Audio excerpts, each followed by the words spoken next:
Hello everyone, welcome to my channel lesson classes. This is Neha. तो कैसे हैं आप सब? होप सो सब बढ़िया होंगे। तो गाइस, आप सबको पता है कि मेरे चैनल पर अब बीएड की क्लासेस जो हैं स्टार्ट हो गई हैं।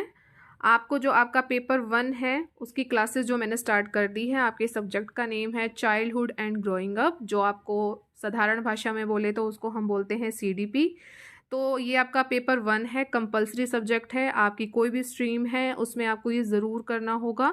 तो यूनिट 1 से हमने जो है स्टार्टअप कर लिया है और फर्स्ट लेक्चर इसका हो चुका है। नीचे डिस्क्रिप्शन में उसका लिंक आपको मिल जाएगा, ग्रोथ एंड डेवलपमेंट का। तो आज हमारा ये सेकंड लेक्चर है। लेक्चर को बिल्कुल भी आपने स्किप नहीं करना है, वीडियो के एंड तक आप बने रहेंगे। चलिए वीडियो को स्टार्ट करते हैं।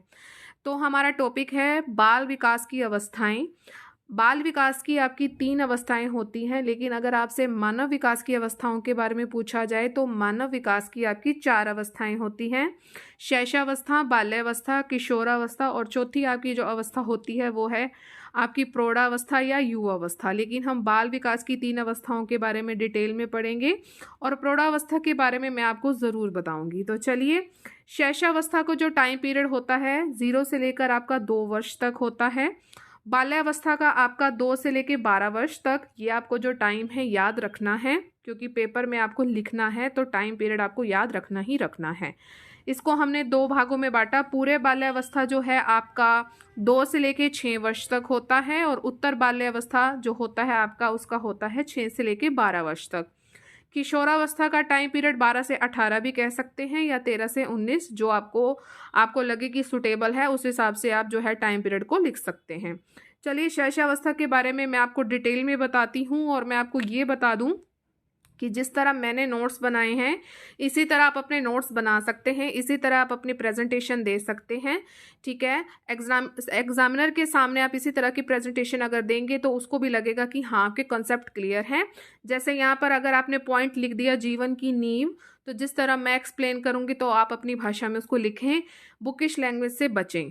ठीक है, तो यूँ लगेगा कि आपने रट्टा लगा रखा है, आपके कंसेप्ट क्लियर नहीं है। और इससे ये भी होगा कि अगर आप आगे सीटेट या एस्टेट देते हैं तो उसमें आपके कंसेप्ट जो है मायने रखेंगे, रट्टा नहीं लगेगा। ठीक है, तो अभी से समझने की कोशिश कीजिए, बहुत आसान है। तो शैशवावस्था कैसी अवस्था है? जैसे मैं आपको टाइम पीरियड मैंने आपको बताया है 0 से लेकर 2 वर्ष का। ये बच्चे की जीवन की नींव होती है। बिल्कुल आप सबको पता है कि बच्चा जन्म लेता है, वो परिवार में रहता है, फिर वो समाज से अपनी जो है बात को साझा करता है, तो वो जीवन की नींव होती है। जो उसका पहला कैसे जो पड़ाव है वो परिवार है, परिवार से वो बच्चा सीखता है, फिर वो आगे स्कूल में जाता है। तो इस तरह ये क्रम चलता रहता है, आप सबको पता है। तो ये क्या है? आपकी जीवन की नींव है। सेकंड है आपका अनुकरण से सीखता है। बिल्कुल जो बच्चा है वो जैसे ही उसके पेरेंट्स करेंगे या घर में और सदस्य हैं उनको देख के बच्चा जो है उस चीज़ को सीखता है। अगर आप मेरे से एग्जाम्पल पूछे थे, अगर अगर ये जैसे आपकी माँ होती है, ठीक है, जैसे छोटे बच्चे की मम्मा होती है तो वो क्या करती है, अगर वो बाल अगर संवारती है तो बच्चा भी वैसे ही प्रक्रिया करता है। मेरी गुड़िया ऐसे ही करती है। ठीक है, तो वो अनुकरण से सीख रही है। ठीक है, अनुकरण द्वारा सीखना मतलब कि नकल करके सीखना, इस तरह से आप चीज़ को समझ सकते हैं। सीडीपी को अगर आप दैनिक जीवन से जोड़ेंगे तो सीडीपी आपकी बहुत आसान है। एक बात और मैं आपको बताना चाहूँगी, अगला जो हमारा पॉइंट है वो ये है कि नैतिकता का अभाव होता है। बिल्कुल छोटा बच्चा अगर आपके सामने है तो उसको कैसे पता लगेगी कि कौन सी चीज़ सही है, कौन सी चीज़ गलत है? तो यहाँ पर हम कह सकते हैं कि नैतिकता का अभाव होता है। उसके लिए हर चीज़ बराबर होती है। अगर उसके नैतिकता का पाठ पढ़ाना है कि नैतिक या एथिक्स सिखाने हैं तो वो पेरेंट्स का काम होता है। वो बच्चे को बताते हैं कि ये जो बात गलत है या ये बात सही है। तो इसमें क्या होता है, शैशवावस्था में बिल्कुल छोटा सा बच्चा है, उसमें नैतिकता का अभाव होता है। स्व प्रेम की भावना होती है। बिल्कुल छोटा बच्चा जो है अपने आप से खुद से ज़्यादा प्यार करता है बजाय दूसरों के। उसे खुद की चीज़ें बहुत ज़्यादा अच्छी लगती हैं, वो खुद को ही प्रेफरेंस देता है, वो दूसरे को कुछ भी नहीं समझता। ठीक है, तो स्व प्रेम की भावना होती है। इसमें बच्चे का जो शारीरिक विकास है शैशवावस्था में वो तीव्र गति से होता है। बिल्कुल होता है। जैसे मान लीजिए आपको पता है कि छोटा बच्चा है और वो धीरे धीरे ग्रो कर रहा है, तो वो जो प्रक्रिया होती है सबसे ज़्यादा शैशवावस्था में होती है। ग्रोइंग एज जो होती है आपकी शैशवावस्था होती है। बाल्यावस्था में थोड़ी सी मध्यम हो जाती है, फिर किशोरावस्था में फिर जो अंग उसके जो होते हैं परिपक्व होने लग जाते हैं। ये सब आपको पता है। देखिए, आप किसी भी आसपास के छोटे बच्चे को देखिए, बिल्कुल ऐसा ही होता है। सीखने का आदर्श काल है, वैलेंटाइन ने ये आपको बताया है कि ये सीखने का एक आदर्श काल है। बिल्कुल, जो बच्चा इस स्टेज में अच्छे से सीख सकता है, चाहे वो आपका अच्छा हो चाहे हो वो बुरा, तो वो दोनों चीज़ें एक बहुत अच्छे से मतलब उसको ग्रैब कर लेता है कि जो भी चीज़ आप उसको सिखाएंगे वो उसको अच्छे से समझ आएंगी। क्योंकि देखिए, सब चीज़ें आपके घर के एनवायरनमेंट पे भी डिपेंड करती है। अगर आपके घर का एनवायरनमेंट, आपका जो पर्यावरण है आसपास का या घर का जो एनवायरनमेंट है, अगर अच्छा रहा तो बच्चा बहुत अच्छा सीखेगा। अगर बुरा रहा कि उसके सामने आप गाली गलौज कर रहे हैं या कुछ ऐसी प्रवृत्ति कर रहे हैं जो उसके मन पे बुरा प्रभाव पड़े, तो इस तरह जो है बच्चा वही चीज़ सीखेगा। तो कोशिश करिए कि आप अपने घर में ऐसा कुछ ना करें, बच्चे के सामने जो है एक आदर्श प्रस्तुत करें। तो बस मैं इतना ही कहना चाहूँगी कि सीखने का ये आदर्श काल होता है, चाहे वो सीखना अच्छा भी हो सकता है और सीखना आपका बुरा भी हो सकता है। नेक्स्ट हमारा पॉइंट है, ये आपका इम्पोर्टेंट पॉइंट है कि पूर्व विद्यालय की अवस्था। बिल्कुल, बच्चा यहाँ पर स्कूल जाना शुरू कर देता है, क्रच में जाता है, फिर नर्सरी में जाता है, फिर वो बड़ी क्लासेस में होता है। ये आपकी पूर्व विद्यालय की अवस्था होती है, 0 से लेकर 2 वर्ष तक। इस टाइम बच्चे को हम घर पे रखते हैं। ये जो है कहने का भाव क्या है कि हम उसको घर पे ही सिखाना शुरू कर देते हैं। तो ये पूर्व विद्यालय की अवस्था होती है और इसके बाद बच्चा विद्यालय जाना शुरू कर देता है। 3 साल का बच्चा जो है क्रच में जाना शुरू कर देता है। अगली स्टेज है हमारी बाल्यावस्था। इसका जो टाइम पीरियड है वो है 6 से 12 वर्ष तक। इसके पॉइंट्स को बताती हूँ मैं अब आपको। अगर आपको वीडियो पसंद आ रहा है तो लाइक शेयर एंड सब्सक्राइब आप ज़रूर कर लेंगे। हमारा फर्स्ट पॉइंट है इसमें जीवन की निर्माणकारी अवस्था। बिल्कुल, 6 से 12 वर्ष तक का बच्चा है, उसे जो है आप जैसे भी सिखाना चाहें वो वैसे बच्चा सीखता है। यहाँ तो आप आदर्श प्रस्तुत कर रहे हैं, यहाँ पर बच्चा एक उसकी निर्माणकारी अवस्था शुरू हो जाती है। किस तरह का आप उसमें अच्छा बिहेवियर देखना चाहते हैं या बुरा देखना चाहते हैं, तो उसका निर्माण शुरू हो जाता है। जीवन का ये अनोखा काल है, बिल्कुल है। इसमें बच्चे का जो है तीव्र विकास होता है, तरह तरह की वो चीज़ों से रूबरू होता है, वो कैब उसकी ज़्यादा इम्प्रूव होती है। ठीक है, बच्चा जो है परिवार से हटकर समाज में जो है वार्तालाप करना शुरू कर देता है, सामाजिक थोड़ा बहुत होना शुरू हो जाता है। क्योंकि यहाँ पर अगर आपने देखा हो, शैशवावस्था में आपके स्व प्रेम की भावना होती है, यहाँ पर बच्चा जो है खुद से प्यार करता है। लेकिन जब बाल्यावस्था की बात आती है, यहाँ पर वो क्या होती है, वो दूसरे बच्चों के साथ भी इंटरेक्शन करना शुरू कर देता है। ठीक है, उसकी एक एज मतलब गैंग बन जाती है, जो हमारा नेक्स्ट पॉइंट है गैंग एज या गोल्डन एज भी कहेंगे इसको हम। ये गोल्डन एरा होता है बच्चे का, गैंग एज इसमें शुरू हो जाती है। ये आपकी उत्तर बाल्यावस्था में शुरू हो जाती है, क्योंकि बच्चा यहाँ पर स्व प्रेम की यहाँ पे भावना नहीं होती, वो आपकी शैशवावस्था में होती है। और बाल्यावस्था में ये चीज़ जो है कि बच्चा दूसरों के संपर्क में आता है और बच्चा जो है अपना जो है गैंग खुद बनाता है, उसके खुद के फ्रेंड्स भी शुरू हो जाते हैं। आप सबको इस बात का पता होगा। अगला हमारा पॉइंट है कि मानव विकास का तीव्र काल।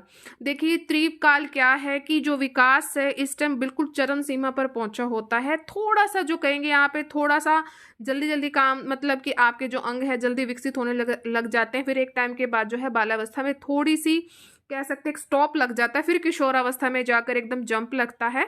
तो ये तीव्र काल है, इसमें आपकी स्कूल जाने की अवस्था है। बिल्कुल, शैशवावस्था आपके पूर्व विद्यालय की अवस्था थी और यहाँ पर बच्चा स्कूल जाने लग जाता है। वैचारिक अवस्था है, यहाँ पर बच्चा कुछ थोड़ा बहुत जो है विचार करना शुरू कर देता है, क्योंकि 6 से 12 में विचार आने लग जाते हैं। ठीक है, तो ये आपकी क्या है, वैचारिक अवस्था है। चलिए आगे बढ़ते हैं, किशोरावस्था को पढ़ते हैं। ये आपका लैटिन वर्ड अगर कहें एडोल्सियर से निकला है, किशोरावस्था एडोलसेंस। ये आपका जो लैटिन वर्ड है एडोल्सियर, इस तरह अगर आप एग्जामिनर के सामने लिखेंगे तो बहुत अच्छा रहेगा। और इसका अर्थ क्या है, टू मूव टू मैच्योरिटी, मतलब हम मैच्योरिटी की तरफ मूव कर रहे हैं, आपके परिपक्वता की ओर हम अग्रसर हो रहे हैं, तो ये इसका अर्थ हुआ। इसका टाइम पीरियड है आपका 12 से लेकर 18 वर्ष या 13 से 19 तक भी हो सकता है। चलिए इसके पॉइंट्स को देखते हैं। परिवर्तन की अवस्था, बिल्कुल, यहाँ पर बहुत ज़्यादा परिवर्तन आपको एक बच्चे में दिखना शुरू हो जाएगा, क्योंकि वो किशोरावस्था की ओर तरफ मूव मूव होना शुरू उसने कर दिया है, परिपक्वता की ओर मूव हो रहा है। तो परिवर्तन आपको उसमें ज़रूर दिखेंगे, उसके व्यवहार में भी दिखेंगे, किस तरह वो बात कर रहा है उसमें भी दिखेंगे, नैतिकता में भी दिखेंगे, हर तरह के परिवर्तन आपको जो है किशोरावस्था में देखने को मिलता है। बुद्धि का यहाँ पर अधिकतम विकास होता है, बिल्कुल बहुत ज़्यादा विकास होता है इसमें बुद्धि का, क्योंकि अब तक वो छोटे बच्चों की कैटेगरी में था। अगर आप अभी भी पढ़ रहे हैं, अगर आप बीएड कर रहे हैं, कुछ जो लेडीज़ हैं उनका कह सकते हैं कि जो टाइम पीरियड है बीच में ऐसे भी हो गया होगा कि उनको पढ़ने का मौका नहीं मिला होगा, लेकिन वो अभी बीएड कर रही हैं, कुछ हाउसवाइफ भी होंगी। तो इसमें क्या है, तो आप इतने मैच्योर हो गए हैं कि आपको जैसे कि किसी टीचर की नीड नहीं है। बात को समझिएगा, इसको कॉन्सेप्ट को समझिएगा कि किसी टीचर की नीड नहीं है। आप जो है ऑनलाइन क्लासेस से अपने आप को समझा पा रहे हैं, क्योंकि आप इतने परिपक्व हो चुके हैं। अब यहाँ पर देखिए, यहाँ पर छोटा सा बच्चा था 0 से लेकर 2 वर्ष का, फिर 6 से 12 हुआ, बाल्यावस्था से मूव हुआ, अब वो किशोरावस्था में आ रहा है। तो आप देख सकते हैं यहाँ पर हम एक बच्चे की बात कर रहे हैं, तो बहुत ज़्यादा विकास होता है, क्योंकि उसके ऊपर इतनी जिम्मेदारी नहीं होती है जितनी हमारे ऊपर है। कोरिलेट करके पढ़ेंगे, रट्टा नहीं मारेंगे, तो चीज़ें अच्छे से समझ आएंगी। ठीक है, तो यहाँ पर क्या है, बुद्धि का अधिकतम विकास होता है किशोरावस्था में। ठीक है, विपरीत लिंग आकर्षक, बिल्कुल हम अपोजिट सेक्स जो होते हैं उसके प्रति जो है आकर्षण हमारा शुरू हो जाता है। बाल्यावस्था में ये भावना नहीं होती है, किशोरावस्था में शुरू हो जाती है, आप सबको पता है। समायोजन का भाव होता है, वो जो हम उनको चीज़ बोलते हैं वो उस चीज़ को ज़्यादा नहीं मानते हैं, वो सोचते हैं कि जो हम हैं एडजस्टमेंट करने में उनको थोड़ी सी दिक्कत शुरू हो जाती है। लेकिन ये जो चीज़ है आपकी किशोरावस्था में ज़्यादा पाई जाती है। फिर जब आगे प्रौढ़ावस्था आता है या आगे जैसे अवस्थाएं आती है तो हम समायोजन करना शुरू हो जाते हैं। लेडीज़, आप अपनी इस बात से इसको कोरिलेट कर सकते हैं। घनिष्ठ मित्रता होती है, बिल्कुल होती है। जो अगर कह दें कि भाई यही मेरा बेस्ट फ्रेंड है, इसी से मैंने अपनी जो है सारी चीज़ें शेयर करनी है, तो ये चीज़ आपकी किशोरावस्था में शुरू हो जाती है। व्यक्तिगत मित्रता भी होती है। क्रमिक विकास होता है, इसमें जो भी चीज़ होती है वो क्रमिकता में होती है। ऐसे नहीं है कि अगर शारीरिक के साथ मानसिक नहीं हुआ या मानसिक पहले हो गया या शारीरिक बाद में हुआ, नो, ऐसा नहीं होता। शारीरिक के साथ ही आपका मानसिक विकास भी होता है, साथ में ही आपका बौद्धिक विकास भी होता है, सामाजिक भी होता है, नैतिक विकास भी होता है। तो जो सारे के सारे विकास है आपके क्रमिक विकास होता है। तो ये सब चीज़ें आपको किशोरावस्था में देखने को मिलती है। नेक्स्ट है आपका द्विवा स्वपन। जो किशोर होते हैं वो दिन में सपने ज़्यादा देखते हैं, उनको लगता है कि जो हम सोच रहे हैं हम वो ठीक सोच रहे हैं। वो दिन में ज़्यादा ही सपने देखने लग जाते हैं कि मतलब हमने अगर हीरो बनना है या कोई हीरोशिप की भावना है कि सामने वो देखना शुरू कर देते हैं कि हाँ मैंने इसके जैसा बनना है, मैंने इसके जैसा करना है। लेकिन वो डिसीजन मेकर इतने परफेक्ट नहीं होते हैं, वो थोड़ी एज के बाद शुरू हो जाता है। तो द्विवा स्वपन जो है इसकी एक विशेषता है। नेक्स्ट है आपका आत्मसम्मान की भावना होती है। बिल्कुल किशोरावस्था में आत्मसम्मान की भावना बहुत ज़्यादा देखने को मिलती है। इसमें विद्रोह की स्थिति होती है। जो किशोरावस्था का बच्चा होता है वो विद्रोह की स्थिति में रहता है। विद्रोह करने में उसको कुछ भी नहीं लगता, वो सोचता है कि जो मैं अपने पेरेंट्स के साथ विद्रोह कर रहा हूँ वो ठीक कर रहा हूँ। अगर मुझे कोई चीज़ चाहिए तो मैंने उसको चीज़ को पा के रखना है, चाहे वो गलत हो या ठीक हो। तो वो विद्रोह करता है अपने पेरेंट्स के साथ। विचारों में मतभेद भी जो है बच्चे में पाया जाता है। किशोरावस्था में बच्चे को समझाना बहुत ज़्यादा मुश्किल होता है, क्योंकि ये कहें कि तूफान और संघर्ष की अवस्था होती है। एक स्टेटमेंट है आपकी स्टेनर हॉल ने दी थी, तूफान और संघर्ष की अवस्था। तो ये अवस्था जो होती है आपकी किशोरावस्था की होती है, और इसमें जो है बच्चे को समझाना बहुत ज़्यादा मुश्किल हो जाता है। तो ये आपके विचारों में मतभेद भी शुरू हो जाता है। नेक्स्ट है हमारा पॉइंट बसंत और पतझड़ की अवस्था। बिल्कुल आप देख सकते हैं, अगर मैंने आपको इतनी विशेषताएं बता दी हैं तो आप समझ सकते हैं कि किस तरह का इस टाइम माहौल होता है किशोरावस्था में। अमूर्त चिंतन भी शुरू हो जाता है। अमूर्त चिंतन क्या होता है? अमूर्त क्या होता है कि किसी चीज को देखे बिना हम उसका चिंतन शुरू कर देते हैं। आपको आगे प्याजे आराम से पढ़ाऊंगी ना, जब अगला आपका टॉपिक होगा, आगे पियाजे का संज्ञानात्मक विकास भी आएगा, तो जो उसकी लास्ट स्टेज है तो उसमें मैं बहुत अच्छे से आपको एक्सप्लेन करूंगी। यहाँ मैं सिर्फ आपको इतना कहना चाहूंगी कि यहाँ पर बच्चे का अमूर्त चिंतन शुरू हो जाता है, यानी कि बिना चीज को देखे हुए वो चीजों के बारे में सोचना शुरू कर देता है। बाल्यावस्था में उसके सामने जो चीज प्रस्तुत होती है, मूर्त चिंतन होता है, उस चीज को देख के वो सोचना शुरू करेगा।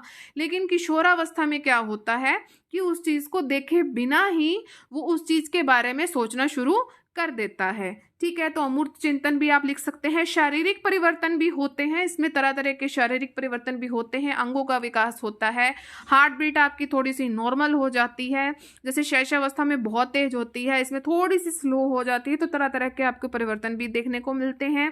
अपराध प्रवृत्ति भी होती है, बिल्कुल किशोरावस्था अपराध की ओर भी बढ़ता है। किशोर बड़ों को बाधा समझते हैं, बिल्कुल उनको यूं समझते हैं कि ये हमें ऐसे सजेशन क्यों दे रहे हैं। ठीक है, तो देखिए यहाँ पर आपको मैंने बहुत सारे पॉइंट्स बता दिए हैं। आपको जो भी आपको अपने अकॉर्डिंग लग रहा है कि जिसमें आप अच्छे से जो एक्सप्लेन कर सकेंगे, कुछ आप अपनी बुक से भी पढ़िए। देखिए पूरा आप डिपेंड मत रहिए, मैं यही कहूंगी। सेल्फ एफर्ट एक चीज होती है, सेल्फ एफर्ट आपने जरूर लगाने हैं। चाहे कोई भी टीचर हो, कोई भी XYZ कोई भी टीचर हो, अगर वो आपको नोट्स प्रोवाइड कर रहा है, आपको जो है पढ़ा रहा है, लेकिन बुक्स से ज़्यादा कहीं भी आपको कुछ नहीं मिलेगा। सिर्फ जो आपकी ये वीडियोस होती है एक हेल्पफुल कि एक सोर्स होता है कि अगर हम उस चीज़ को देख रहे हैं, समझ रहे हैं, हमें कंसेप्ट समझ आ गए, उसके बाद अपनी बुक्स अपनी ज़रूर पढ़नी है, क्योंकि तरह तरह की बुक्स का ये मिक्सचर होता है। जिस भी बुक को आप फॉलो कर रहे हैं उस बुक को आप ज़रूर देखेंगे, चाहे कितना से कितना भी अच्छा टीचर हो, लेकिन जब तक आप अपने सेल्फ एफर्ट नहीं लगाएंगे या सेल्फ आप जो है स्टडी नहीं करेंगे तो वो चीज़ थोड़ी सी मुश्किल लगेगी। मैं अगर आपको बता दूं कि इसके बाद जो है आपका, जैसे आप बीएड कर लेते हैं, इसके बाद आप सीटेट का एग्ज़ाम देंगे, आप एस्टेट का देंगे, या आप यूपी टेट का देंगे अगर यूपी से हैं। कोई भी टेट है अगर आप देते हैं तो उसमें आपका सीडीपी का सेक्शन है वो ज़रूर आता है।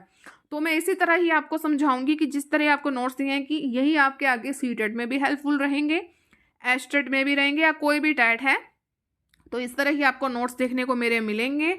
क्योंकि इससे ये होगा कि अगर आप अभी नोट्स बना लेंगे तो जब उस टाइम आप कॉम्पिटिटिव एग्जाम की प्रिपरेशन करेंगे तो उस टाइम ये चीज़ आपको आसान लगेगी। आपको यूं लगेगा कि बीएड में मैंने ये बहुत अच्छे से पढ़ रखा है, अभी प्रिपेयर हो जाइए, कंपटीशन बहुत हाई है। ठीक है, अगर आप खुद को अभी से प्रिपेयर कर लेंगे तो ठीक रहेगा। बाद में थोड़ा सा मुश्किल हो जाता है चीज़ों को समझना, उस टाइम तो सिर्फ आप प्रैक्टिस करें। ठीक है, अगर आप अभी समझ ही रहे हैं तो अच्छे से समझ लेना उस चीज़ को, बार बार उस चीज़ को क्यों पढ़ना, क्योंकि बहुत सारे सब्जेक्ट्स होंगे बाद में बीएड के बाद पढ़ने के लिए। आपको अपने कंपटीशन लेवल की भी तैयारी करनी है, बहुत सब्जेक्ट्स होते हैं। ठीक है, तो आपको मैं मेंटली अभी ही प्रिपेयर कर रही हूँ कि बाद में आपको इतनी मेहनत ना करनी पड़े। चलिए, वीडियो को आप ज़्यादा से ज़्यादा लाइक करेंगे, शेयर ज़रूर करेंगे, सब्सक्राइब का रेड बटन उसको ज़रूर प्रेस करेंगे, और ऑल पर आपने ज़रूर क्लिक करना है ताकि मेरे चैनल पर जितनी भी वीडियोज़ आएँ उसकी नोटिफिकेशन आपको टाइम टू टाइम मिलती रहे। मिलेंगे अपने नेक्स्ट हेल्पफुल सेशन में। Till then thank you so much for watching. Bye bye guys and take care.